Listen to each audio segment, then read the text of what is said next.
صحیح بخاری کی حدیث ہے، یہ بخاری شریف میرے سامنے ہے، کتاب النکاح۔ واقعہ یہ ہے کہ آقا کی ولادت کے وقت ابو لہب نے اپنی لونڈی سویبہ کو بھیجا کہ جاؤ میرے مرحوم بھائی عبداللہ کے گھر آج اولاد ہونے والی ہے، جا کے دیکھو اور مجھے خبر دو۔ آقا علیہ السلام کی ولادت ہوئی، سویبہ نے حضور کو ہاتھوں پہ لیا صلی اللہ علیہ وسلم، دوڑی دوڑی آئی اور آ کر ابو لہب کو خوشخبری دی اور کہا ابو لہب مبارک ہو، اللہ نے تمہارے مرحوم بھائی کے گھر بیٹا محمد پیدا فرما دیا ہے۔ یہ حدیث بخاری شریف کی کتاب النکاح میں ہے، مصنف عبد الرزاق میں ہے، بہقی کی سنن کبریٰ میں ہے حاصل حدیث،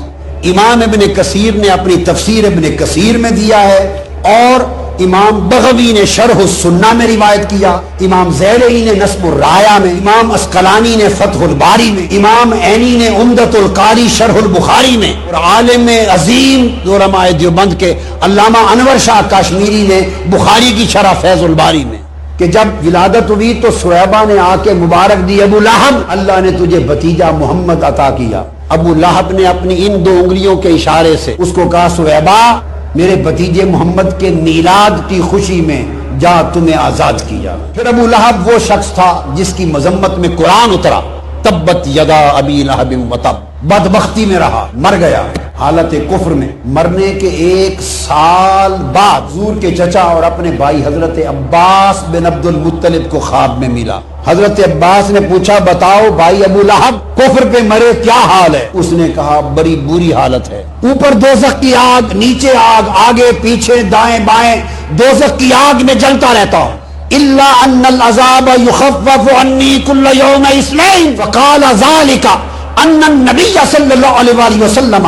ولد یوم الاثنین وكانت سویبہ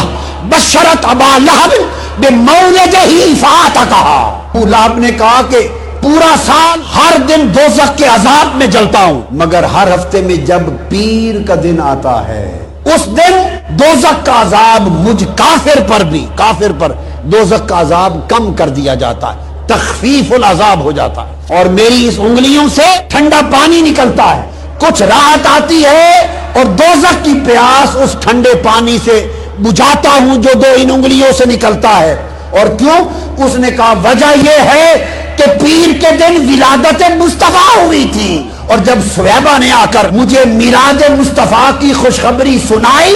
تو میں نے اس خوشی میں اس کو آزاد کیا تھا۔ حضور کے میلاد کی خوشی کا عمل آج بھی میرے لیے عذاب کی کمی کا باعث بنتا اور ٹھنڈے پانی کا چشمہ پلاتا رہتا ہے۔ کافر کا کوئی عمل آخرت میں اجر کا باعث نہیں ہوتا، اعمال الکفرۃ ھباء منثورا۔ وہ ابو لہب ہے، وہ کافر ہی نہیں کافروں کا سردار، تبت یدا ابی لہب، اور اس نے جو آزاد کیا سویبہ کو وہ بھی میلاد النبی سمجھ کے نہیں، بھتیجے محمد کی ولادت سمجھ کر۔ اس خوشی میں رب نے کہا ابو لہب تو ابو لہب سہی، بدبخت سہی، پر میرے محبوب کا میلاد تو منایا ہے، کسی کافر کو کسی عمل کا اجر نہیں دوں گا، مگر کافر مصطفیٰ کا میلاد منائے تو اس کا اجر برقرار رہے گا۔